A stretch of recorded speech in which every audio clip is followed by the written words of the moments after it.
خلاص يا ناس دمي اتحرق، مش كل سنة هعمل قلق. الواحد قال لما اتفلق من غير كلام من غير سلام، الكورة في مصر ماهيش تمام. مفيش حضور مفيش جمهور، تشوف الاستاد تلاقيه مهجور، ما عدا ناس في المقصورة مالهمش اصلا في الكورة، ويحللوا في استديوهات ويفضلوا يرغوا 10 ساعات. دوري خريق ولا في تشويق، ويقول لك واصلين للعالمية، جايبين لنا بس التهزيق، بوظتوا الكورة المصرية، والتعليق بقى كله زعيق. ما احناش فاهمين ايه الحكاية، ده غير مشكلة الرعاية. الحقوا يا خلق ياهو. ومحمود بكر يا ناس غاوي يتكلم ويا البرجاوي، يا برجاوي يا برجاوي، ويفضلوا يحكوا في حكاوي. وشوبير وشلبي والغندور بيلفوا على القنوات بالدور، وطول السنة على نفس الحال. ادخل يا ابني بالموال. خلاص يا ناس دمي اتحرق، مش كل سنة هعمل قلق. الواحد قال لما اتفلق، العمر راح مني اتسرق، والامتى هفضل اعيد تاني؟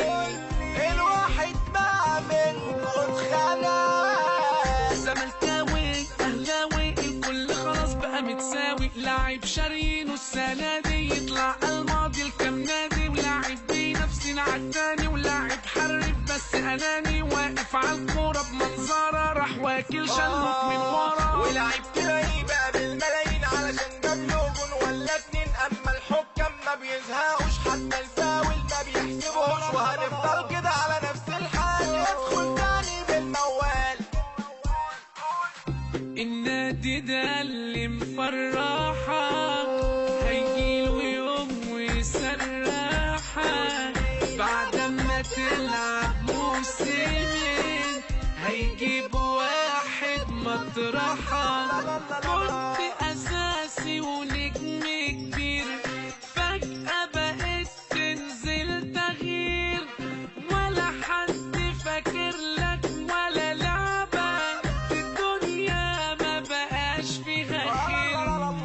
ومنتخبنا جايب ورا حالته على طول متدهورة، عمال يخسر كل الماتشات والموسم ده اسوأ من اللي فات. واتجوزت وبقى عندي عيال، ولا رحناش المونديال، وخلاص اتبقى كل الكلام. الكورة في مصر ماهيش تمام. مفيش حضور مفيش جمهور، تشوف الاستاد تلاقيه مهجور، ويحللوا في استديوهات ويفضلوا يرغوا 10 ساعات. ومحمود بكر يا ناس غاوي يتكلم ويا البرجاوي، يا برجاوي يا برجاوي، ويفضلوا يحكوا في حكاوي. من غير كلام من غير سلام ماهيش تمام.